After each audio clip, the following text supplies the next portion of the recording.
ಉಸ್ತುವಾರಿ ಸಚಿವರಾದಂಥ doctor G Parameshwar ಅವರು KRS ಪಕ್ಷ ಅಧಿಕೃತವಾಗಿ ವಿರೋಧ ಪಕ್ಷವಾಗಿ ಕೆಲಸ ಮಾಡ್ತಾ ಇದೆ ಅನ್ನೋದನ್ನ ಅವರೇ ತಮ್ಮೆಲ್ಲರ ಮುಖಾಂತರ ಪ್ರಕಟಿಸಿದ್ದಾರೆ. ಅದಕ್ಕೆ ಅವ್ರಿಗೆ ವಿಶೇಷವಾಗಿ ಅಭಿನಂದನೆಗಳನ್ನು ಪಕ್ಷದ ಪರವಾಗಿ, ರಾಜ್ಯದ ಜನತೆಯ ಪರವಾಗಿ ಅವರಿಗೆ ಅಭಿನಂದನೆಯನ್ನು ಸಲ್ಲಿಸ್ತಾ ಇದ್ದೇನೆ. ಒಪ್ಕೊಂಡಿದ್ದಾರೆ, ನಿಜವಾಗಿ KRS ಪಕ್ಷ ಪ್ರಾಮಾಣಿಕವಾಗಿ ಕೆಲಸ ಮಾಡ್ತಾ ಇದೆ ಅನ್ನೋದನ್ನ ತಮ್ಮೆಲ್ಲರ ಮೂಲಕ ಅವರೇ ಒಪ್ಕೊಂಡಿದ್ದಾರೆ. ಹಾಗಾಗಿ ಅವರಿಗೆ ಆಭಾರಿ.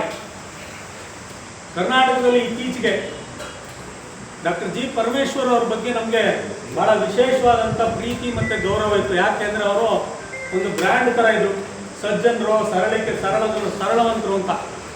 ಇತ್ತೀಚೆಗೆ ಅದೆಲ್ಲವೂ ಸಹ ಗೃಹ ಸಚಿವರಾದ ಮೇಲೆ ಅದೆಲ್ಲವೂ ಸಹ ಮಾಯವಾಗ್ತಾ ಇದೆ ಅಂತಕ್ಕಂಥದ್ದು ಕಾಣ್ತಾ ಇದೆ.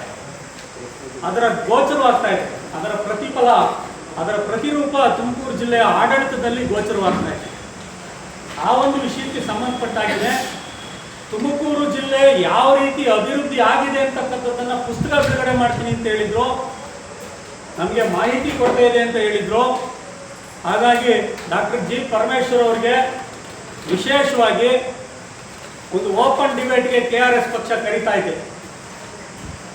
ಇಲ್ಲ ಟೌನ್ ಹಾಲ್ ಸರ್ಕಲ್ ಆಗ್ಬೋದು, ಗುಬ್ಬಿ ವೀರಣ್ಣ ಚೌಡಿ ಮಂದಿರದಲ್ಲಾಗ್ಬೋದು, ಓಪನ್ ಡಿಬೇಟ್ಗೆ ದಾಖಲಾತಿಗಳನ್ನು ಇಟ್ಕೊಂಡು ಡಾಕ್ಟರ್ ಜಿ ಪರಮೇಶ್ವರ್ ಅವರು ಬರಲಿ. KRS ಪಕ್ಷನೂ ಸಹ ದಾಖಲೆಗಳ ಸಮೇತ ತುಮಕೂರು ಜಿಲ್ಲೆನಲ್ಲಿ ಯಾವ ರೀತಿ ಅಭಿವೃದ್ಧಿ ಆಗಿದೆ ಅಂತಕ್ಕಂಥದ್ದನ್ನು ನಾವು ಹೇಳ್ತೀವಿ. ತುಮಕೂರು ಜಿಲ್ಲೆಯ ಅಭಿವೃದ್ಧಿ, ಈ IAS IPSಗಳು ಒಂದು ರೀತಿ event managers. Doctor G Parameshwar ಅವರು ಇವೆಂಟ್ ಮ್ಯಾನೇಜರ್ಗಳನ್ನ ಇಟ್ಕೊಂಡು ಮಾಡಿರೋ ಅಭಿವೃದ್ಧಿಯನ್ನು ಅವರು ಪ್ರಸ್ತುತಪಡಿಸ್ತಾರ. ಜಿಲ್ಲೆಯ ಅಭಿವೃದ್ಧಿಯನ್ನು ದಾಖಲೆಗಳ ಆಧಾರದ ಮೇಲೆ ಎಷ್ಟು ಡೆವಲಪ್ಮೆಂಟ್ ಆಗಿದೆ ಅನ್ನೋದನ್ನು ನಾವು ಹೇಳ್ತೀವಿ. ಕೇವಲ ಕಾರ್ಯಕ್ರಮಗಳು, ಇವೆಂಟ್ಗಳನ್ನು ಮಾಡೋದನ್ನು ಅಭಿವೃದ್ಧಿ ಅನ್ನೋದು ಅವರು ಪ್ರಕಟಪಡಿಸ್ಲಿ.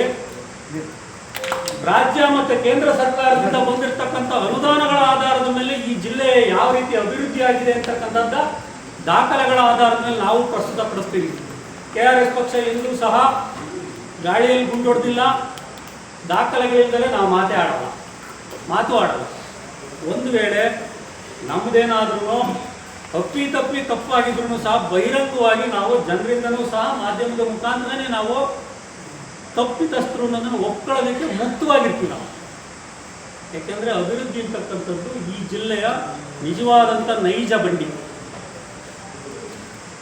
ಏನು 2023ರಿಂದ ಡಾಕ್ಟರ್ ಜಿ ಪರಮೇಶ್ವರ್ ಅವರು ಇಲ್ಲಿ ಜಿಲ್ಲಾ ಉಸ್ತುವಾರಿ ಸಚಿವರಾದರೂ ಅದೇ ಕಾಲಘಟ್ಟಕ್ಕೆ ಈ ಜಿಲ್ಲೆಗೆ ಜಿಲ್ಲಾಧಿಕಾರಿ ಬರ್ತಾರೆ. ಈಗಿನ ಹಾಲಿ ಜಿಲ್ಲಾಧಿಕಾರಿ ಮತ್ತು ಇಲ್ಲಿಯ ಜಿಲ್ಲಾ SP ಅವರು ಬರ್ತಾರೆ.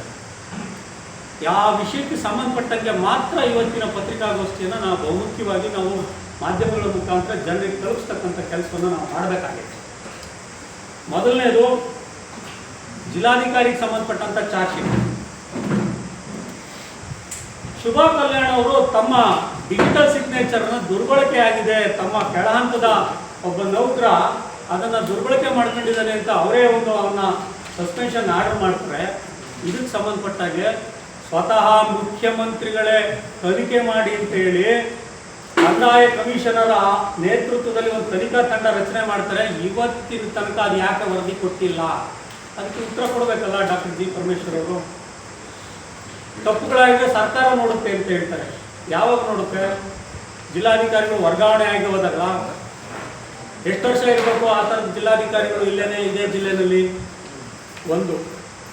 ಎರಡನೇದು, ಸಂವಿಧಾನದ ವಿಧಿ 19ನೇ ವಿಧಿಯ ಪ್ರಕಾರ ತುಮಕೂರು ಜಿಲ್ಲೆಯಲ್ಲಿ ಹಲವಾರು ನ್ಯೂನತೆಗಳಿಗೆ ಸಂಬಂಧಪಟ್ಟಂತೆ ಸಂಘ ಸಂಸ್ಥೆಗಳು ಪ್ರತಿಭಟನೆ ಮಾಡ್ತಾರೆ.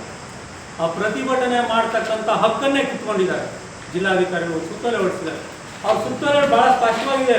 ಕೇವಲ ಸಂಘ ಸಂಸ್ಥೆಗಳು ಮಾತ್ರ ಅವ್ರು ಗುರುತಿಸ್ತಾರೆ, ರಾಜಕೀಯ ಪಕ್ಷಗಳನ್ನ ಬಿಟ್ಟೇ ಬಿಡ್ತಾರೆ.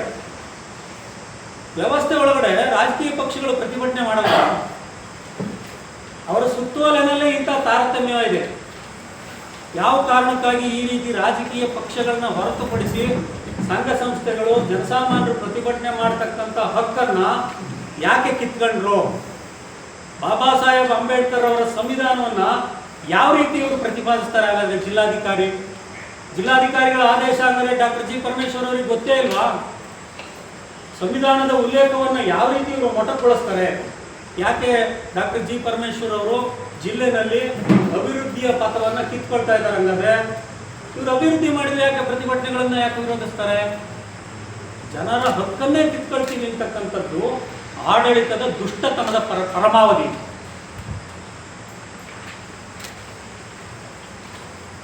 ಜಿಲ್ಲಾಧಿಕಾರಿಗಳಿಗೆ ನೀಡಿರ್ತಕ್ಕಂಥ ಒಂದು ಸರ್ಕಾರಿ ವಾಹನ, ಆ ವಾಹನ ದುರ್ಬಳಕೆ ಆಗಿದೆ ಅಂತ ಸ್ವತಃ ಜಿಲ್ಲಾಧಿಕಾರಿಗಳ ವಾಹನ ಚಾಲಕನೇ ಮಾಧ್ಯಮಗಳ ಮುಖಾಂತರ ಸೋಷಿಯಲ್ ಮೀಡಿಯಾದಲ್ಲಿ ತುಂಬ ಪ್ರಚಾರ ಆಗಿದೆ. ಯಾಕೆ ಇದುವರೆಗೂ ಜಿಲ್ಲಾಧಿಕಾರಿಗಳು ಅದಕ್ಕೆ ಸಂಬಂಧಪಟ್ಟಂಗೆ ಸ್ಪಷ್ಟೀಕರಣ ಕೊಟ್ಟಿಲ್ಲ? ಏಕೆ? ಜನರ ತೆರಿಗೆ ಹಣ ಅಲ್ವದು. ವೈಯಕ್ತಿಕ ನೆಲೆಗಟ್ಟಿಗೆ ದುರ್ಬಳಕೆ ಆಗಿದ್ರೆ ಅದಕ್ಕೆ ಉತ್ತರದಾಯಿತ್ವ ಯಾರು ಕೊಡಬೇಕು?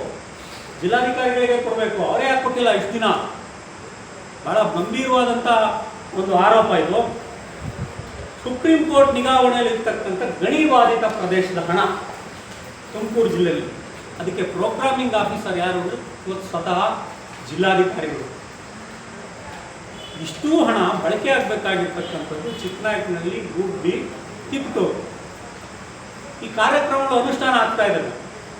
ಜಿಲ್ಲಾಧಿಕಾರಿಗಳು ಒಂದೇ ಒಂದು ದಿವಸವಾದರೂ ಇದು ಸುಪ್ರೀಂ ಕೋರ್ಟ್ ನಿಗಾವಣೆಯಲ್ಲಿದೆ, ರಾಜ್ಯ ಸರ್ಕಾರ ದುಡ್ಡಲ್ಲ ಇದು, ಸುಪ್ರೀಂ ಕೋರ್ಟ್ನ ಬೆಂಚು ಹಾಲಿ ಲೈವಲ್ಲಿದೆ, ಇನ್ನೂ ಫಾರೆಸ್ಟ್ ಬೆಂಚಲ್ಲಿ ಕೇಸ್ ನಡೀತಾ ಇದೆ, ನನ್ನ ಯಾವತ್ತಾದರೂ ಅಲ್ಲಿ ಇದಕ್ಕೆ ಉತ್ತರದಾಯಿತ್ವ ನಾನೇ ಇದ್ದೀನಿ, ಇಲ್ಲಿ ನಡೀತಾ ಇರ್ತಕ್ಕಂಥ ಕಳಪೆ ಕಾಮಗಾರಿಗಳು, ಅನುದಾನ ದುರ್ಬಳಕೆ ಅಥವಾ ರೀಶೆಡ್ಯೂಲ್ ಆಗಿದೆ, DPR ಉಲ್ಲಂಘನೆ ಆಗಿದ್ರೆ ಇದು ನಾನು ಹೋಗಿ ಕಟಕಟೆ ನಿಂತ್ಕೋಬೇಕು ಅನ್ನುವ ಕನಿಷ್ಠ ಮಟ್ಟದ ಪ್ರಜ್ಞೆ ಇಲ್ಲ. ಇವತ್ತು ಚಿಕ್ಕನಾಯಕನಹಳ್ಳಿ, ತುಮಕೂರು, ತಿಪಟೂರು, ಗುಬ್ಬಿ ತಾಲೂಕಿನಲ್ಲಿ ನಡೀತಾ ಇರ್ತಕ್ಕಂಥ ಗಣಿಬಾಧಿತ ಪ್ರದೇಶದ ಕಾಂಕ್ರೀಟ್ ಓರಿಯೆಂಟೆಡ್ ಕಾಮಗಾರಿಗಳು 2 ತಿಂಗಳಿಗೆ ಎಲ್ಲ ಬೀರ್ಬಿಟ್ಟವೆ.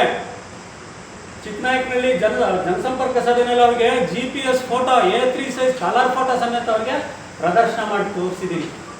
ಯಾಕೆ? ಅವ್ರ ಜವಾಬ್ದಾರಿ ಅಲ್ವಾ? ಸುಪ್ರೀಂ ಕೋರ್ಟ್ನಂತ ದೇಶದ ಉನ್ನತ ನ್ಯಾಯಾಲಯದ ಕಟಕಟೆ ನಿಲ್ಲಬೇಕಾದಂಥ ಪ್ರಕರಣ ಇದು. ಅವ್ರಿಗೆ ಭಯನೇ ಇಲ್ವಾ?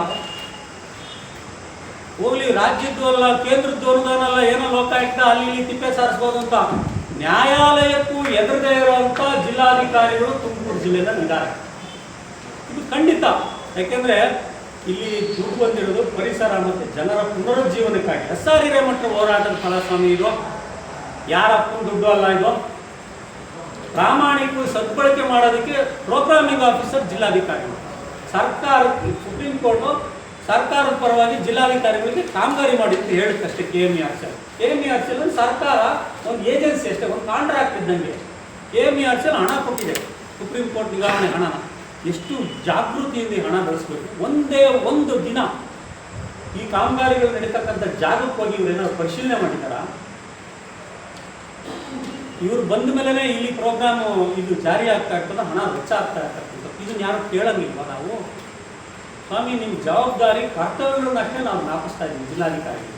ಬಿಡಿ, ನೀವು ಮಾಡಲ್ಲ ಅಂದರೆ ನ್ಯಾಯಾಲಯ ಇದೆ, ಕೋರ್ಟ್ನ ಗಮನಕ್ಕೆ ತಗೊಂಡೋಗ್ತೀವಿ. ನಾವು ಪ್ರೊಸೀಜರ್ ಪ್ರಕಾರ ಹೋಗ್ತಾ ಇದ್ದೀವಿ ಅಷ್ಟೇ. KRS ಪಕ್ಷದವರು ಪ್ರಾಮಾಣಿಕವಾಗಿ ಖರ್ಚು ಮಾಡಿ ಹಣ ಸ್ಥಾನಪಲ್ಲಟ ಆಗುತ್ತೆ, ಎಲ್ಲಿಂದೆಲ್ಲಿಗೋ ಪ್ರೋಗ್ರಾಮಿಂಗ್ ಆಗ್ತದೆ. ಇದರಲ್ಲಿ ಸುಪ್ರೀಂ ಕೋರ್ಟ್ನ ಏನು ನಿವೃತ್ತ ನ್ಯಾಯಾಧೀಶ ನೇಮಕ ಮಾಡಿರ್ತಕ್ಕಂಥ ಸುದರ್ಶನ್ ರೆಡ್ಡಿ ಅವರು ತಪ್ಪು ಮಾಡಿದ್ರು ಸಹ ನ್ಯಾಯಾಲಯಕ್ಕೆ ಉತ್ತರ ಕೊಡಬೇಕೀಗ.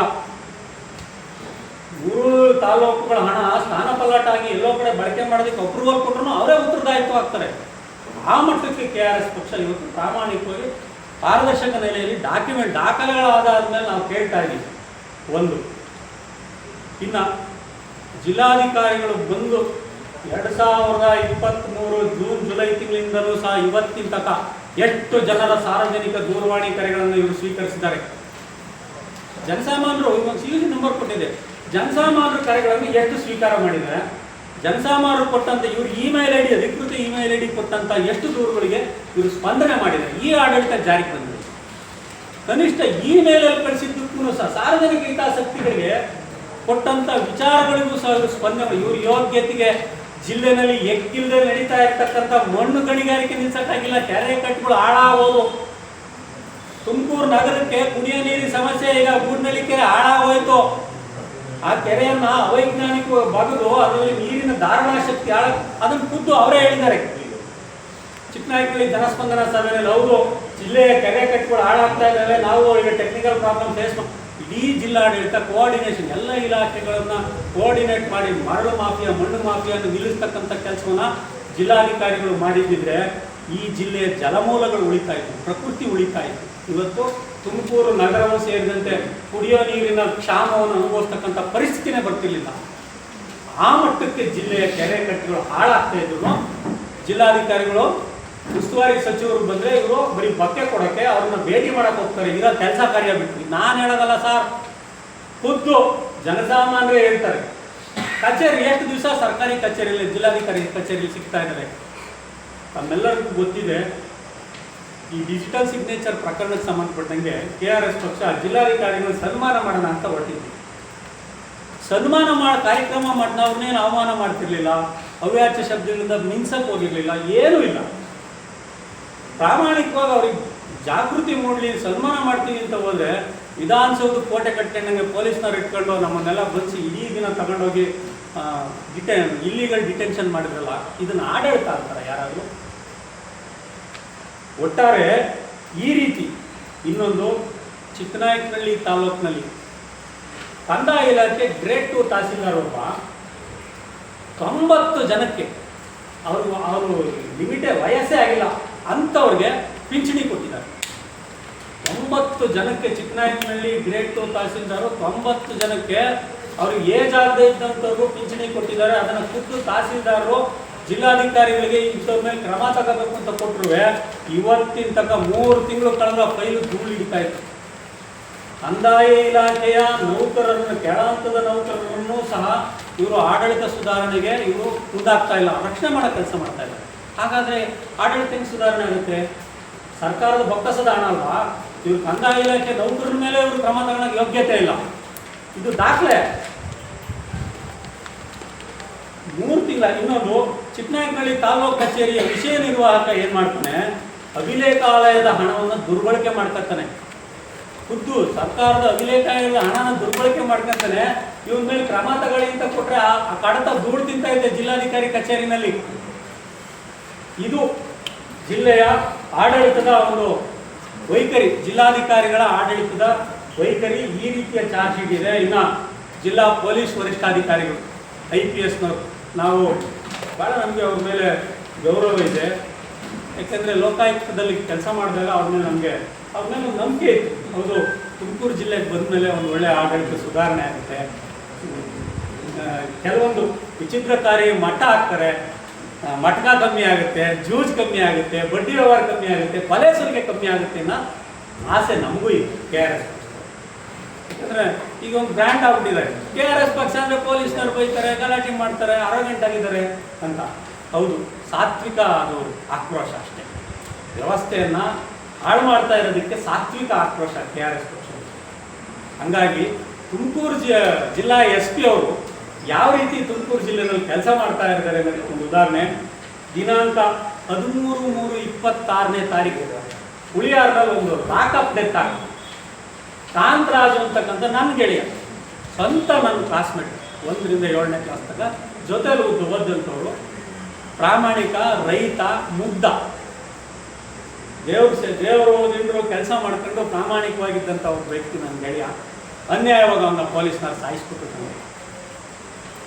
ನಿಜವಾಗ್ಲೂ ನನಗೂ ಇವತ್ತು ಅದು ನೋವಿತ್ತು. ಯುಗಾದಿ ದಿನದಲ್ಲಿ ಇಸ್ಪೀಟ್ ಆಡ್ತಾವೆ ಅಂತೇಳಿ ಅದು ಒಬ್ಬರು ಮಫ್ತಿನಲ್ಲಿ ಹೋಗಿ ಖಾಸಗಿ ವಾಹನದಲ್ಲಿ ಹೋಗಿ ಪೊಲೀಸ್ನವ್ರು ಕರ್ಕೊಂಬರ್ತಾರೆ. ಕರ್ಕೊಂಬಂದು ಅವ್ನ ಮಾರ್ಗ ಮಧ್ಯೆ ಅವ್ನಿಗೆ ವಾಮಿಟ್ ಆಗುತ್ತಂತೆ. 2 ಸತಿ ವಾಂತಿ ಆದ್ರೂ ಕನಿಷ್ಠ ಅವನಿಗೆ ಕುಡಿಯೋ ನೀರು ಕೊಟ್ಟಿಲ್ಲ, ಆಸ್ಪತ್ರೆಗೆ ಕರ್ಕೊಂಡು ಹೋಗಿಲ್ಲ. ಸ್ಟೇಷನಲ್ಲಿ ಕರ್ಕೊಂಬಂದು ಇಟ್ಕೊಂಡು ಮಫ್ತಿನಲ್ಲಿ ಸ್ಟೇಷನ್ ಒಳಗೆ ಸತ್ನಲ್ಲಿ. ಅಟ್ರಾಸಿಟಿ ಅಲ್ವಾ ಇದು? ಮನುಷ್ಯನಿಗೆ ಹೆದರಿಕೆ ಹುಟ್ಟಿಸಿ, ಪೊಲೀಸ್ ಭಯ ಹುಟ್ಟಿಸಿ ಸಾಯಿಸ್ತಕ್ಕಂಥದ್ದು ಪೊಲೀಸರು ಅಟ್ರಾಸಿಟಿ ಅಲ್ವಾ? Police lockup death. ಅವ್ರು ಸತ್ತಿರೋದು ಪೊಲೀಸ್ ಸ್ಟೇಷನ್ ಒಳಗಡೆ, ಲಾಕಪ್ ಡೆತ್ ಅಲ್ವಾ? ಮನುಷ್ಯನನ್ನು ಭಯ ಪಡಿಸಿ ಸಾಯಿಸೋದು ಮೋಸ ಅಲ್ವಾ? ಇವ್ರ ಮನೆ ಮಕ್ಕಳು ಯಾರ ಸತ್ತಿದ್ರೆ ಸುಮ್ಮನಿರ್ತಿದ್ರಾ? ಪರಮೇಶ್ವರರು ಸೇರಿದಂತೆ ಜಿಲ್ಲೆಯ ಯಾವುದೇ ಜನಪ್ರತಿನಿಧಿಗೆ ಮಕ್ಕಳಿಗೆ ಪೊಲೀಸ್ ಸ್ಟೇಷನ್ ಒಳಗೆ ಸತ್ತಿದ್ದು ಇಷ್ಟೊತ್ತಿಗೆ ಬಿಡ್ತಿದ್ರೆ ಕೆಟ್ಟ ಸಂಪ್ರದಾಯ ಅಲ್ವಾ ಇದು ಪೊಲೀಸ್ ಇಲಾಖೆದು? ನಾಚಿಕೆ ಆಗಲ್ವಾ? SP ಅವರು ಖುದ್ದು ಪೊಲೀಸ್ ಸ್ಟೇಷನ್ಗೆ ಹೋಗ್ತಾರೆ. ನಾನು ಕಾಕಿ ಬಟ್ಟೆ ಹಾಕೊಂಡಿದ್ದೀನಿ, ಮಧುಕರ್ ಶೆಟ್ಟಿ ಅವರಂತ ಇದ್ದಂಥ ಘನತೆ ಅಂತ ಇಲಾಖೆ ಗೌರವ ಕಾಪಾಡುವಂಥ IPS ಆಫೀಸರ್ ಆಗಿದ್ದೀನಿ. ಯಾರೋ ಅಯೋಗ್ಯರು ಅವ್ರನ್ನ ಕರ್ಕೊಂಬರಕ್ಕೆ ಹೋಗಿದ್ದರು, ನಿಮ್ಮನ್ನೆಲ್ಲವನ್ನು ಸಸ್ಪೆಂಡ್ ಮಾಡ್ತಾ ಇದ್ದೀನಿ ಅಂತ ಅವ್ರ ಬಾಯಲ್ಲೂ ಬರಲಿಲ್ವಲ್ರಿ? ಖುದ್ದು ಹುಳಿಯಾರ್ ಪೊಲೀಸ್ ಸ್ಟೇಷನ್ಗೆ ಜನ ಆಕ್ರೋಶ ಬರ್ತಾಗ ಕನಿಷ್ಠ 7 ವರ್ಷ ಸೌಜನ್ಯ ಇದ್ದಾಗ ಆಯ್ತಲ್ಲ ಅಶೋಕ್ ಅವ್ರಿಗೆ. ಪೊಲೀಸರು ಕೊಲೆ ಮಾಡಿದ್ರೆ ಅದು ಸಹಜ. ಅದೇ ಉಸ್ತುವಾರಿ ಸಚಿವ ಡಾಕ್ಟರ್ ಜಿ ಪರಮೇಶ್ವರ್ ಜಿಲ್ಲಾಧಿಕಾರಿ ಜೊತೆ 500 ರೂಪಾಯಿ ಕಟ್ಟಿ ನಾನು ಬೆಟ್ಟಿಂಗ್ ಆಡಿದ್ದೀನಿ ಅಂತ ಹೇಳ್ತಾರೆ. ಉಸ್ತುವಾರಿ ಸಚಿವರು ಡಾಕ್ಟರ್ ಜಿ ಪರಮೇಶ್ವರ್ ಅವರು ಜಿಲ್ಲಾಧಿಕಾರಿ ಜೊತೆ ಬೆಟ್ಟಿಂಗ್ ಆಡಿದ್ರೆ ಅದು ಕಾನೂನು ಸಮ್ಮತ. ಜನಸಾಮಾನ್ಯರು ಯುಗಾದಿ ಹಬ್ಬದಲ್ಲಿ ಬೇಜಾರಕ್ಕೆ ಅಥವಾ ಮನರಂಜನೆಗೋ 4 ತಾಸು ಮುಂಚೆ ಬಿತ್ತನೋ ಬೇರೆ ಏನೋ ಆಡಿದ್ರೆ ಅದು ಕಾನೂನಲ್ಲಿ ಅಪರಾಧ. ಕರ್ಕೊಂಬಂದು ಎದುರಿಸಿ ಸಾಯಿಸ್ಬಿಟ್ಟು ಅವನ್ನ ಬೀದಿಯನ್ನ ಮಾಡಿಬಿಡೋದು. ಲಾಕಪ್ ಡೆತ್ಗೆ ಇನ್ನು ಪರಿಹಾರ ಇಲ್ಲ. ಒಂದು ಕೆಟ್ಟ ಕಲ್ಚರ್ ಹುಟ್ಕಂತಲ್ಲ ಜಿಲ್ಲೆ ಒಳಗೆ, ಕೆಟ್ಟ ಸಂಸ್ಕೃತಿ ಹುಟ್ಕಂತ ಜನಸಾಮಾನ್ಯರನ್ನ ಯಾರು ಬೇಕಾದ್ರೂ ಪೊಲೀಸ್ನವ್ರು ಯಾವ ಬೇಕಾದ್ರೂ ಹಿಡ್ಕೊಂಡು ಹೋಗ್ಬೋದು. ಅವನು ಎಜುಕೇಟ್ ಸತ್ತ, ಹಾರ್ಟ್ ಅಟ್ಯಾಕ್ ಆಗಿ ಸತ್ತ, ಪೊಲೀಸ್ ದೌರ್ಜನ್ಯದಿಂದ ಸತ್ರು. ಅದಕ್ಕೆ ಒಡೆದೇ ಸಾಯಿಸ್ಬೇಕು ಅಂತ ಏನಿಲ್ಲ. ಪೊಲೀಸ್ ಠಾಣೆ ಒಳಗೆ ಯಾವುದೇ ಜನಸಾಮಾನ್ಯರನ್ನ ಎಲ್ಲಿ ಸಾಯಿಸಿದ್ರು ಅದನ್ನು ಸಹ ಲಾಕಪ್ ಡೆತ್ತೆ. That is also police atrocity. ಯಾಕ್ರಿ ಮಾತಾಡುವಾಗ ಉಸ್ತುವಾರಿ ಪರಮೇಶ್ವರ್ ಅವರೇ, ಪೊಲೀಸ್ ಲಾಕಪ್ ಡೆತ್ತು ನಿಮ್ಮ ಇಲಾಖೆಯ ಕೆಟ್ಟ ಕಳಂಕ ಅಲ್ವಾ? ಒಂದು ದಿನ ನಾನು ತುಟಿ ಬಿಚ್ಚಿರ ಸತ್ತ ಮೇಲೆ FIR ಮಾಡ್ತಾರಲ್ರಿ. ಪೊಲೀಸ್ ಠಾಣೆ ಮೇಲೆ ವ್ಯಕ್ತಿ ಸತ್ತ ಮೇಲೆ FIR ಮಾಡಿರೋದು. ಇದು FIR ದಾಖಲೆ ಇದೆ. ಇದನ್ನ ಯಾವನಾದ್ರೂ ಕಾನೂನನ್ನ ಕಾತಾ, ಇದು ಸುವ್ಯವಸ್ಥೆಯನ್ನ ಕಾತಾ, ಇದನ್ನ ಗೃಹ ಇಲಾಖೆಯ ಬಹಳ ಅದ್ಭುತವಾದಂಥ ಆಡಳಿತ ರಾಜ್ಯಕ್ಕೆ ಅಂತ ಹೇಳಿಕ್ಕಾಗುತ್ತಾ? ನಿಜಕ್ಕೂ ಇದರ ಪಾಪದ ಫಲವನ್ನ ಉಣ್ಲೇಬೇಕು. ಡಾಕ್ಟರ್ ಜಿ ಪರಮೇಶ್ವರ್ ಇಂದ ಹಿಡಿದು ಅಶೋಕ್ ಅವರಿಂದ ಹಿಡಿದು ಲಾಕಪ್ ಡೆತ್ ಅನ್ನ ಮುಚ್ತೀನಿ ಅಂತಕ್ಕಂಥ ಭ್ರಮೆಯಲ್ಲಿದ್ರೆ ಅದು ಸುಳ್ಳು. ಕನಿಷ್ಠ ಆ ಸತ್ತಂತ ವ್ಯಕ್ತಿಗೆ 35ರಿಂದ 50 ಲಕ್ಷ ತಕ್ಕ ಆ ಕುಟುಂಬ ಬೀದಿ ಬಂತ ಸ್ವಾಮಿ, ರೈತ, ಆ ಕುಟುಂಬಕ್ಕೆ ಯಾರಾಗ್ತಾರೆ? ಇವತ್ತಿನ ತನಕ ಅವ್ರ ಯೋಗ್ಯತೆಗೆ ಅವ್ರ ಮನೆಗೆ ಹೋಗಿ ಸಾಂತ್ವನ ಹೇಳಿದಾರ? ಹೌದಪ್ಪ, ಪೊಲೀಸ್ ಠಾಣೆಯಲ್ಲಿ ಸತ್ತಿದ್ಯಾ, ನೀನೊಬ್ಬ ದೇಶಕ್ಕೆ ಅನ್ನ ಕೊಡೋ ರೈತ, ಜನಸಾಮಾನ್ಯ, ನೀನು ಸತ್ತಿದ್ಯಾ ಅಂತ ಏನಾದ್ರು ಸಾಂತ್ವನ ಹೇಳಿದ್ದಾರೆ ಸ್ವಾಮಿ? ಒಬ್ಬರಾಗ ಮನುಷ್ಯನ ಜೀವನ ಅಷ್ಟೊಂದು ಕೇವಲವಾದ ಈ ಜಿಲ್ಲೆ ಒಳಗೆ ಇವತ್ತು ಕಾಂತರಾಜಿಗಾಗಿದ್ದು ನನಗೂ ಆಗುತ್ತೆ, ನಿಮಗೂ ಆಗುತ್ತೆ, ಮತ್ತೊಬ್ಬರಿಗೂ ಆಗುತ್ತೆ. ಯಾಕೆ ಅಂದರೆ ಪ್ರಜಾಪ್ರಭುತ್ವದ ಕಾನ್ಶಿಯಸ್ ಅವ್ರಿಗೆ ಸತ್ತೋಗ್ತಿದೆ. ಪ್ರಜಾಪ್ರಭುತ್ವ ಅಂತಕ್ಕಂದ್ರೆ ಅದನ್ನು ಮಾಕರಿ ಮಾಡ್ಕೊಂಡಿದ್ದಾರೆ ಇವರು. ಡೆಮಾಕ್ರಸಿ ಅಂತಕ್ಕಂಥದ್ದು ಈ ನೆಲದ ಜೀವಾಳ. ಜನಸಾಮಾನ್ಯರನ್ನ ಸಿಕ್ಕಂತೆ ಪೊಲೀಸ್ ಠಾಣೆಗಳಲ್ಲಿ ಇಟ್ಕೊಂಡೋಗಿ ಎದುರಿಸಿ ಸಾಯಿಸಿರ್ತಿರಲ್ಲ, ನಿಮ್ಗೇನು ಪಾಪ ಪ್ರಜ್ಞೆ ಕಾಡಲ್ಲ. ಇದ್ರ ಬಗ್ಗೆ ಕರ್ನಾಟಕ ರಾಷ್ಟ್ರ ಸಮಿತಿ ಪಕ್ಷ ಕಾನೂನಾತ್ಮಕವಾಗಿ ಹೋರಾಟ ಮಾಡಿ ತಿಳ್ಕೊಂಡಿರ್ಬೋದು. ಈ ಪ್ರಕರಣನ ಮುಚ್ಚಾಕ್ಬಿಟ್ಟು CID ಕೊಟ್ಟು COD ಕೊಟ್ಟು ಇದನ್ನು ಮುಚ್ಚಾಕ್ಬಿಡ್ತೀವಿ ಅಂತ ತಿಳ್ಕೊಂಡವ್ರೆ. ಯಾರು ಬಿಟ್ಟರು KRS ಪಕ್ಷ ಈ ಉಳಿಯಾರ ಲಾಕಪ್ ಡೆತ್ ಪ್ರಕರಣವನ್ನು ಬಿಡಲ್ಲ. ಅಂತಿಮ ಕಾಲಘಟ್ಟದ ತನಕ ಹೋರಾಡ್ತೀವಿ ಪ್ರಕರಣ ತಗೊಂಡು. ಯಾಕಂದ್ರೆ ದಾಖಲೆ ಇದೆ. ಇನ್ನು ಕಳೆದರು ಲಂಚ ತಗೋತಾರೆ ಏನಂತ ಸೋಷಿಯಲ್ ಮೀಡಿಯಾ ಮಾಧ್ಯಮಗಳಲ್ಲಿ ಹರಿದಾಡ್ತಾ ಇದೆ. ಎಲ್ಲಿ? ಕಳ್ಳಂಬೆಳ ಪೊಲೀಸ್ ಸ್ಟೇಷನ್ ಸಿರಾ. ಹಿಂದೆ ರಾಹುಲ್ ಅವರಿದ್ದಾಗ ಈ ಥರದ ಟೋಲ್ನಲ್ಲಿ ಈ ಥರದ ವಸೂಲಿ ಮಾಡ್ತಾರೆ, ಕುರಿ ವಾಹನವನ್ನು ಹಿಡ್ಕೊಂಡು. ನಾನೇ ಕಳ್ಳಂಬೆಳ ಟೋಲ್ ಹತ್ರ ಅವ್ರಿಗೆ ವಿಡಿಯೋನ ವಾಟ್ಸಪ್ ಮಾಡಿ ಕ್ಯಾತ್ಸಂದ್ರಕ್ಕೆ ಬರೋದ್ರೊಳಗಡೆ ಆ ಸಿಬ್ಬಂದಿನ ಅಮಾನತು ಮಾಡಿದ್ರು ಸರ್. ಹಿಂದಿನ SP ಸತ್ಯ. ತನ್ನ ಇಲಾಖೆಯವ್ರನ್ನೂ ನಾನು ರಕ್ಷಣೆ ಮಾಡಲ್ಲ ಅನ್ನೋ ಸಂದೇಶ ಅವ್ರು ಕೊಟ್ಟೋಗಿದ್ರು. ಅದಕ್ಕೆ ಉತ್ತರದಾಯಿತ್ವ ಇವ್ರೇನು ಮಾಡ್ತಾ ಇದ್ದಾರೆ? ಇಡೀ ಸೋಷಿಯಲ್ ಮೀಡಿಯಾದಲ್ಲಿ ಅವ್ರ ಇಲಾಖೆಯ ಸಿಬ್ಬಂದಿನೇ ಲಂಚ ತಗೊಳೋದು ಜಗಜ್ಜಾರ ಆಗ್ತಾ ಇದ್ರು. ಕನಿಷ್ಠ ಒಂದು ನೋಟಿಸ್ ಕೊಟ್ಟವ್ರು ಅವರು. ಲಂಚ ತಗೊಳೋದು ಅಪರಾಧ ಅಲ್ವಾ ಹಂಗಾದ್ರೆ? ಇನ್ನು ಬೆಟ್ಟಿಂಗ್ ಆಡಿದ್ದಾರೆ ಜಿಲ್ಲಾಧಿಕಾರಿಗಳ ಜೊತೆ ಪರಮೇಶ್ವರ್ ಅವರು. ಯಾಕೆ ಇನ್ನೂ FIR ಮಾಡಿಲ್ಲ? ಖುದ್ದು ಅವರೇ ಹೇಳಿದ್ದಾರೆ, ಮಾಧ್ಯಮಗಳಲ್ಲೇ ವರದಿ ಆಗಿದೆ, ನಾನು 500 ರೂಪಾಯಿ ಕಟ್ಟಿ ಬೆಟ್ಟಿಂಗ್ ಆಡಿ ಸೋತಿದ್ದೀನಿ ಜಿಲ್ಲಾಧಿಕಾರಿ ಜೊತೆ ಅಂತ. ಈ ಥರದ ಗಂಭೀರವಾದಂಥ ವಿಚಾರಗಳಿದ್ದಾವೆ. ಇನ್ನು DYSP ಹಂತದ ಒಬ್ಬ ವ್ಯಕ್ತಿ ರಾಮಚಂದ್ರ ಅಂತಕ್ಕಂಥವ್ರು ಮಧುಗಿರಿನಲ್ಲಿ ಅಯ್ಯಪ್ಪ ಸೆಕ್ಷುವಲ್ ಹರಾಸ್ಮೆಂಟ್ ಮಾಡಿ 3 ದಿನ ಆದರೂ ಇವರು ಯೋಗ್ಯತೆಗೆ ಆ ವ್ಯಕ್ತಿಯನ್ನು ಸಸ್ಪೆಂಡ್ ಮಾಡಲಿಲ್ಲ ಸ್ವಾಮಿ. ನಾವು ಮಹಿಳಾ ಸಂಘದವರು ಎಲ್ಲ ಹೋಗಿ ಜಿಲ್ಲಾಧಿಕಾರಿ ಚೇಂಬರ್ಗೆ ಹೋಗಿ ಗಲಾಟೆ ಮಾಡಿದ ಮೇಲೆ ಆ ವ್ಯಕ್ತಿ ಮೇಲೆ ಕ್ರಮ ತಗೋತಾರೆ. ಇದು ಮಾಧ್ಯಮಗಳಲ್ಲಿ ಪುಂಖಾನುಪುಂಖವಾಗಿ ಬಿತ್ತರವಾಗಿ 3 ದಿನ ಆದ್ರೂ ಸಹ ಕ್ರಮ ತಗೊಳ್ಳಲ್ಲ ಈ ಜಿಲ್ಲಾ SP ಅವರು. ಹಿಂಗೆ ಸಸ್ಪೆಂಡ್ ಆಗ್ತಕ್ಕಂಥದ್ದು, ಈ ಥರದ ಅತ್ಯಾಚಾರದ ಪ್ರಕರಣಗಳು, ಮ್ಯಾಲಸ್ಟೇಷನ್, ಈ ಥರದ ಪ್ರಕರಣಗಳು ಇಲಾಖೆಯವರು ತಪ್ಪು ಮಾಡಿದರೆ ಪೊಲೀಸ್ನವರಿಗೆ, ಇವನ್ ಹಿಂದಿನ SP ಅವ್ರಿಗೆ ತಪ್ಪೇ ಅಲ್ಲ. ರಕ್ಷಣೆ ಮಾಡ್ತಕ್ಕಂಥ ಕೆಲಸ ಮಾಡ್ತಾ ಇದ್ದಾರೆ. ಕಾಟಾಚಾರದ ರಸ್ತೆ ಸುರಕ್ಷತಾ ಸಭೆಗಳು ನಡೆಸ್ತಾರೆ SP ಮತ್ತು DC ತುಮಕೂರು ಜಿಲ್ಲೆ ಒಳಗೆ. ಬಹುತೇಕ ನ್ಯಾಷನಲ್ ಹೈವೇಗಳು ಇವತ್ತು ಏನು ಜಿಲ್ಲೆ ಒಳಗೆ ನಿರ್ಮಾಣ ಆಗ್ತಾ ಇದ್ದಾವೆ, ಮೂಲ DPR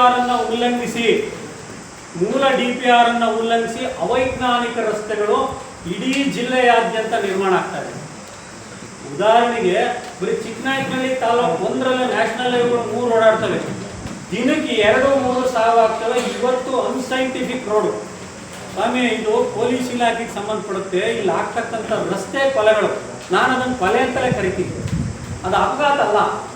ಅವೈಜ್ಞಾನಿಕವಾಗಿ ಮೂಲ DPRನ ಉಲ್ಲಂಘಿಸಿ ಜನಸಾಮಾನ್ಯರು ದಿನ ಸಾಯ್ತಾ ಇದ್ರೆ ಅದು ಅಪಘಾತ, ಆಕ್ಸಿಡೆಂಟ್ ಅಲ್ಲ, ಅದು ಕೊಲೆ, ಸರ್ಕಾರಿ ಪ್ರಾಯೋಜಿತ ಕೊಲೆ. ಅಕ್ಷರಶಃ ಆಡಳಿತ ವ್ಯವಸ್ಥೆ ಮಾಡ್ತಕ್ಕಂಥ ಕೊಲೆ. ಕಾಂಟ್ರಾಕ್ಟ್ರು, ಇಂಜಿನಿಯರಿಂಗ್ ಇಲಾಖೆ ಮಾಡ್ತಕ್ಕಂಥ ಕೊಲೆಗಳನ್ನ ಇವರು ಆಕ್ಸಿಡೆಂಟ್ ಅಂತೇಳಿ ಕ್ಲೋಸ್ ಮಾಡ್ತಾ ಇದ್ದಾರಲ್ಲ.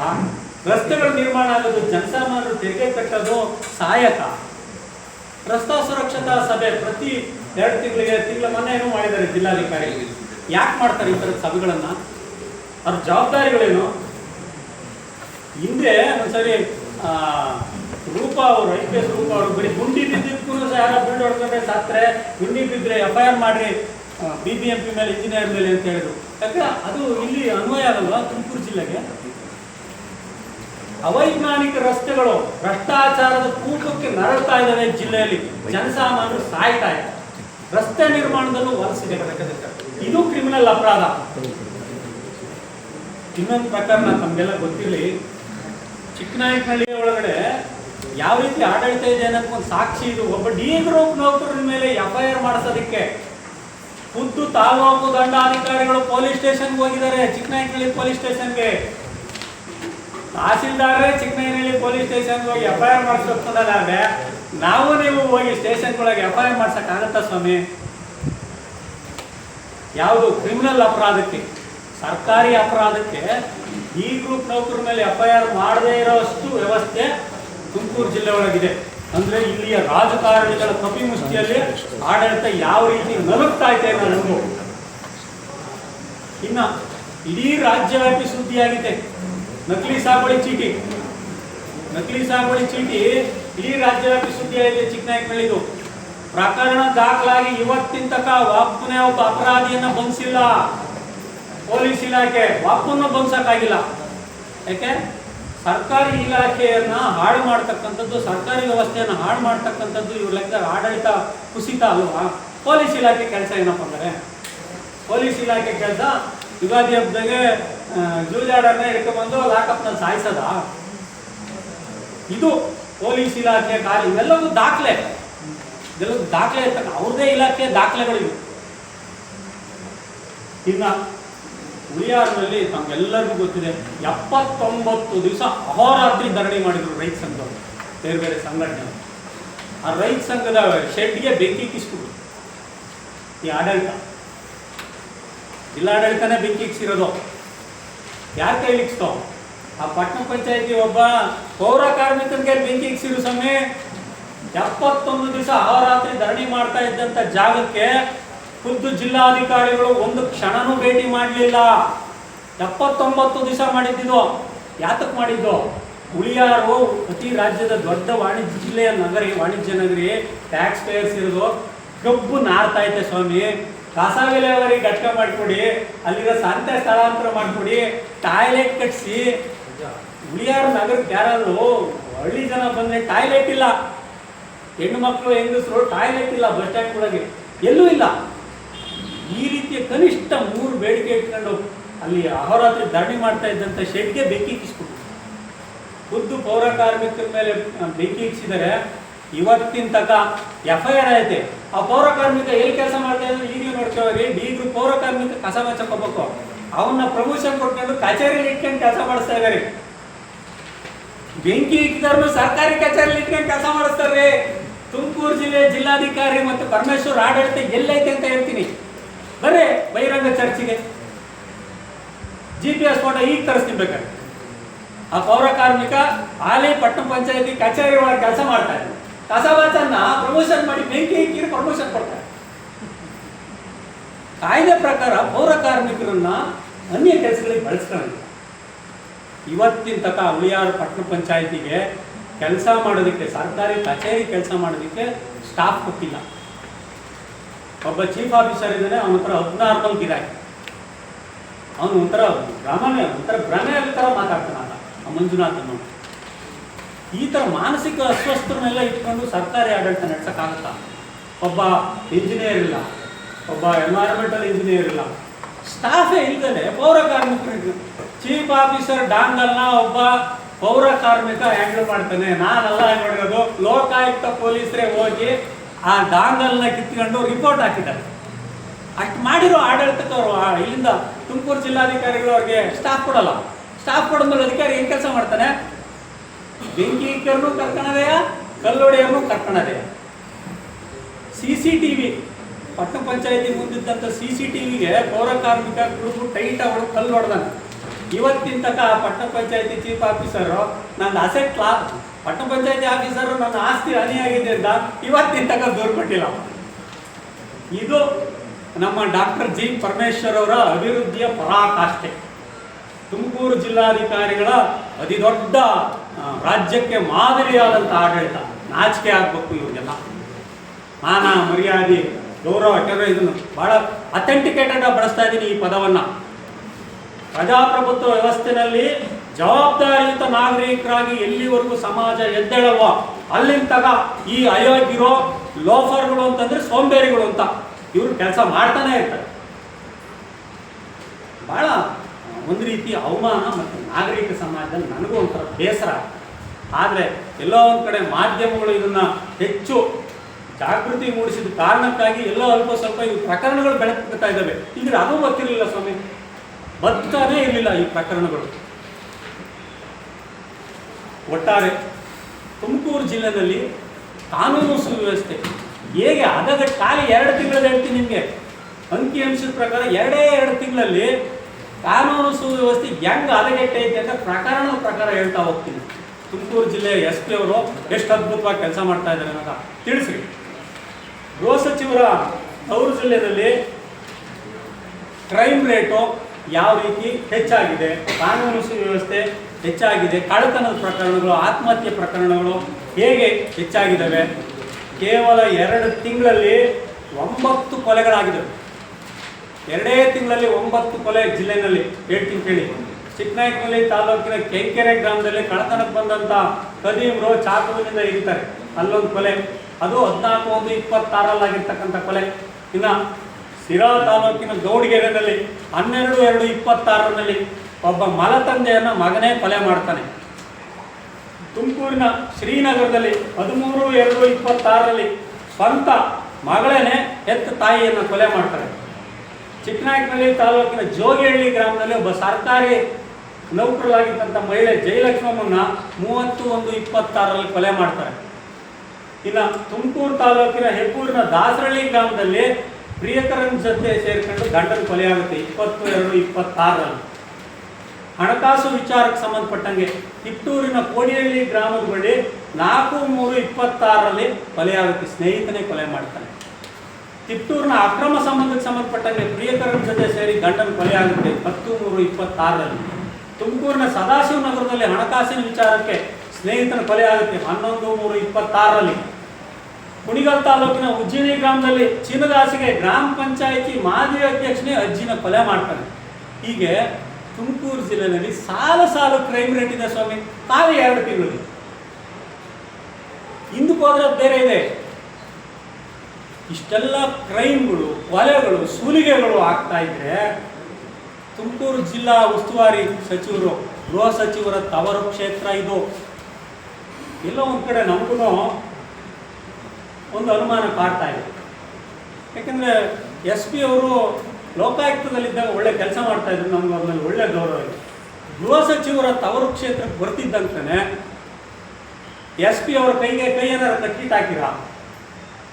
ತುಮಕೂರು ಜಿಲ್ಲಾ SP ಅವರ ಕೈಯನ್ನು ಗೃಹ ಸಚಿವರ ಕ್ಷೇತ್ರದಲ್ಲಿ ಕೆಲಸ ಮಾಡೋಕ್ಕೆ ಫ್ರೀ ಹ್ಯಾಂಡಾಗಿ ಬಿಡ್ತಾ ಇಲ್ವಾ SP ಅವ್ರನ್ನ ಅಂತಕ್ಕಂಥ ಅನುಮಾನಗಳು ಕಾಡುತ್ತೆ. ಯಾಕಂದ್ರೆ ಈ ಪ್ರಶ್ನೆ ಕೇಳಬೇಕಾಗ್ತದೆ. ಇಲ್ಲ ಜಿಲ್ಲಾ ಉಸ್ತುವಾರಿ ಸಚಿವರು, ಗೃಹ ಸಚಿವರು ಹೆಸರಿಗೆ ಕಳಂಕ ತರೋದಕ್ಕೆ ಯಾವ್ದಾದ್ರು ಬಾಹ್ಯ ಶಕ್ತಿಗಳು ಅವ್ರನ್ನ ಜನಸಾಮಾನ್ಯರ ಜೊತೆ ಬೆರೆದಂಗೆ ಕೇವಲ ಒಂದು ರೀತಿ ಕಾರ್ಪೊರೇಟ್ ಸಚಿವರ ರೀತಿಯಲ್ಲಿ ಅವ್ರನ್ನೇನಾದ್ರು ಪ್ರತಿಬಿಂಬಿಸೋದಕ್ಕೋಸ್ಕರ ಇಂದ್ರ ಚಂದ್ರ ಮಹೇಂದ್ರ ಮಾಡೋಕ್ಕೋಸ್ಕರ ಯಾಕೆ ಜನಸಾಮಾನ್ಯರ ಮಧ್ಯೆ ಬೆರೆತಿದ್ದನ್ನು ನಾವೆಲ್ಲೂ ಕಂಡೇ ಇಲ್ಲ. ಉಸ್ತುವಾರಿ ಸಚಿವರು ಜಿ ಪರಮೇಶ್ವರ್ ಅವರು ಜನಸಾಮಾನ್ಯರ ಜೊತೆ ಬೆರೆತಿದ್ದನ್ನು ನೋಡೇ ಇಲ್ಲ. ಇದು ಯಾಕೆ ಈ ಮಾತು ಹೇಳ್ತೀನಿ ಅಂತಂದರೆ, ಅವರು 2023ರಿಂದ ಇವತ್ತಿನ ತನಕ ಎಷ್ಟು ಜನಸ್ಪಂದನ ಸಭೆಗಳನ್ನು ಮಾಡಿದ್ದಾರೆ, ಎಷ್ಟು KDP ಸಭೆಗಳನ್ನು ಮಾಡಿದ್ದಾರೆ. ಚಿಕ್ಕನಾಯಕನಹಳ್ಳಿ ತಾಲೂಕಲ್ಲಿ ಅವರು ಗಣಿ ಬಾಧಿತ ದುಡ್ಡು ಐತೆ ಅಂತೇಳಿ ತಾಲೂಕು ಮಟ್ಟಕ್ಕೆ ಒಂದು KDP ಸಭೆ ಮಾಡಿದ್ದು ಅಷ್ಟೇ ನನಗೆ ಗೊತ್ತಿರೋದು.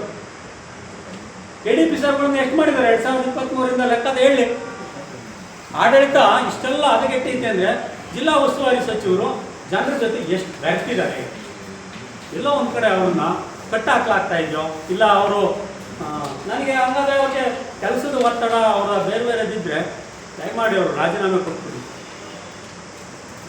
ಇದೇ ನಿಟ್ಟಿನಲ್ಲಿ ಡಾಕ್ಟರ್ ಜಿ ಪರಮೇಶ್ವರ್ ಅವರಿಗೆ ಕೆಲವೊಂದು ಪ್ರಶ್ನೆಗಳನ್ನು ಸಹ ಕರ್ನಾಟಕ ರಾಷ್ಟ್ರ ಸಮಿತಿ ಪಕ್ಷ ಕೇಳ್ತಾ ಇದೆ. ಜಿಲ್ಲಾಧಿಕಾರಿ ಡಿಜಿಟಲ್ ಸಿಗ್ನೇಚರ್ಗೆ ಸಂಬಂಧಪಟ್ಟಂಗೆ ಇವತ್ತಿನ ತನಕ ಯಾಕೆ ಕ್ರಮ ಕೊಡಿಸಿಲ್ಲ?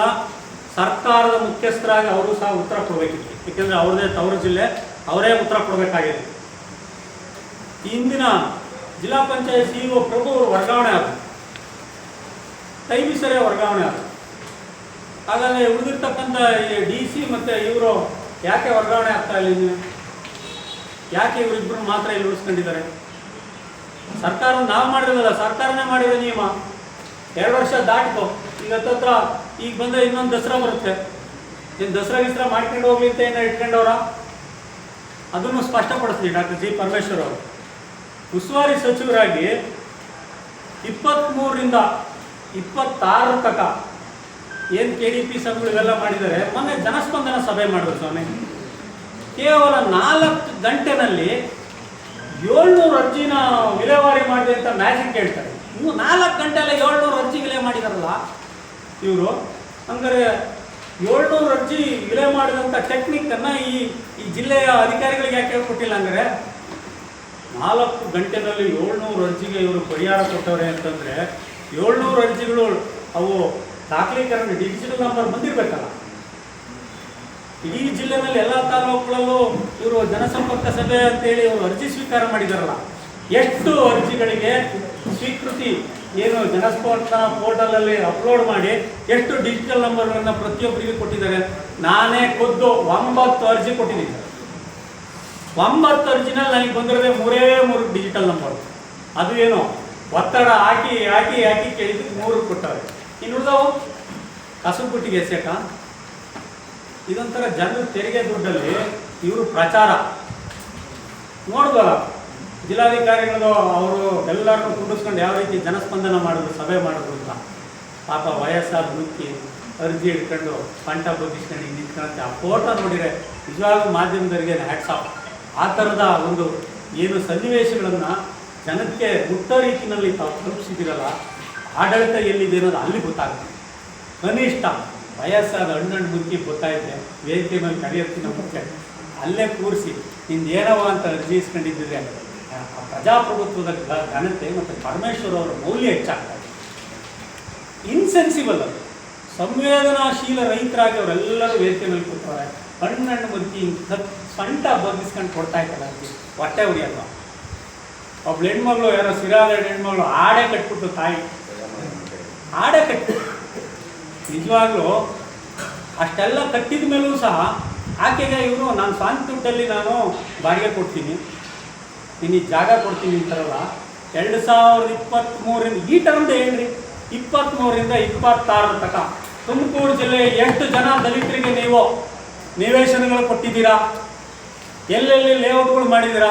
ಎಷ್ಟು ಜನ ದಲಿತರಿಗೆ, ಭೂರಹಿತ ಕಾರ್ಮಿಕರಿಗೆ, ಅಲೆಮಾರಿಗಳಿಗೆ ನೀವು ಭೂಮಿ ಕೊಟ್ಟಿದ್ದೀರಾ? ಸರ್ಕಾರ ಭೂರಹಿತರಿಗೆ, ಭೂಮಿ ಇಲ್ಲರಿಗೆ ಹುಡ್ಕೊಂಡು ತಿನ್ನೋಕ್ಕೆ ಪರ್ಚೇಸ್ ಮಾಡಿಕೊಡಿ ಅಂತ ಹೇಳುತ್ತಲ್ಲ. ನೀವು ಆ ವರ್ಗವನ್ನೇ ಪ್ರತಿನಿಧಿಸ್ತಕ್ಕಂಥ ಸಚಿವರು. ನಿಮಗೆ ಸಜ್ಜನರು ಅಂತ ನಾವು ಇವತ್ತು ಅದನ್ನೇನು ನಾವು ತಪ್ಪು ಅನ್ನಲ್ಲ, ನಿಮ್ಮ ಸಜ್ಜನರು ಅಂತಲೇ ಕರಿತೀವಿ. ಆ ವರ್ಗವನ್ನು ಪ್ರತಿನಿಧಿಸಿದ್ರಲ್ಲ, ಆ ವರ್ಗಕ್ಕೆ ಎಷ್ಟು ನ್ಯಾಯ ಕೊಟ್ಟು ಒಂದು ಸೈಟ್ ಕೊಟ್ಟವ್ರ ಆಗಿದ್ರೆ ಇವ್ರ ಹತ್ರ ಸೈಟ್ಗಳಿದ್ದಿದ್ರೆ ಆಕೆಗೆ ಯಾಕಪ್ಪ ಇನ್ನೂ ಮುಖ್ಯಮಂತ್ರಿಗಳು ಸಹಿ ಹಾಕ್ಸ್ಕೊಂಡು ಅವಳು ಅಯ್ಯಮ್ಮ ಆಡು ಕಟ್ಟಲ್ಲ. ಇವತ್ತಿನ ತನಕ ಅಯ್ಯಮ್ಮ ಸೈಟ್ ಕೊಡೋಕ್ಕಾಗಿಲ್ಲ, ಅವತ್ತು ಕೊಡಲಿಲ್ವಲ್ಲ, ನಿರ್ಧಾರ ತಗೋಬೋದಾಯ್ತಲ್ಲ.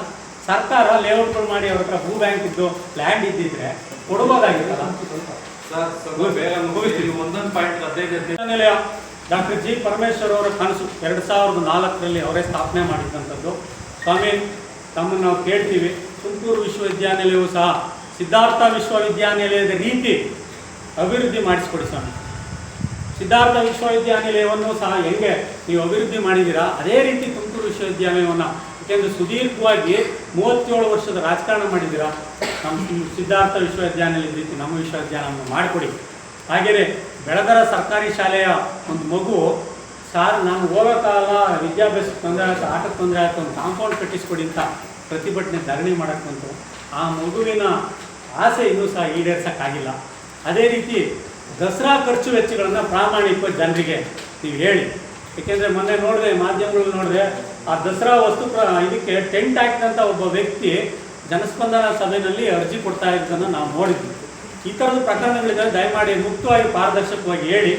ಅದೇ ರೀತಿ ಕಳೆದ 3 ವರ್ಷಗಳಿಂದ ಗಣಿಬಾಧಿತ ಪ್ರದೇಶಗಳಾಗಿರ್ತಕ್ಕಂಥ ಖರ್ಚು ವೆಚ್ಚಗಳನ್ನು ನಾವು ಪರಮೇಶ್ವರ್ ಅವರ ಜೊತೆ ಮುಕ್ತವಾಗಿ ನಾವು ಚರ್ಚೆ ಮಾಡೋದಕ್ಕೆ ಸಿದ್ಧವಾಗಿದ್ದೇವೆ. ಇವೆಲ್ಲವಕ್ಕೂ ಸಂಬಂಧಪಟ್ಟಂಗೆ ಡಾಕ್ಟರ್ ಜಿ ಪರಮೇಶ್ವರ್ ಅವರು ಕಿರುವತ್ತಿಗೆಯನ್ನು ತರಲಿ. KRS ಪಕ್ಷವು ಸಹ ಆಡಳಿತದ ಕಿರುವತ್ತಿಗೆಯನ್ನು ತರುತ್ತೆ. ಮುಕ್ತವಾಗಿ ನಾವು ಚರ್ಚೆ ಮಾಡೋಣ. ಒಟ್ಟಾರೆ ಜನರಿಗೆ, ಈ ಜಿಲ್ಲೆಯ ಜನರಿಗೆ ಪ್ರಶ್ನೆ ಮಾಡ್ತಕ್ಕಂಥವ್ರಿಗೆ ತಾವು FIR, ಕೇಸು, ಜೈಲಿನ ಭಾಗ್ಯವನ್ನು ಕೊಟ್ಟು ಪ್ರಜಾಪ್ರಭುತ್ವವನ್ನು ನೀವು ಅಡಗಿಸೋದಕ್ಕೆ ಸಾಧ್ಯ ಇಲ್ಲ.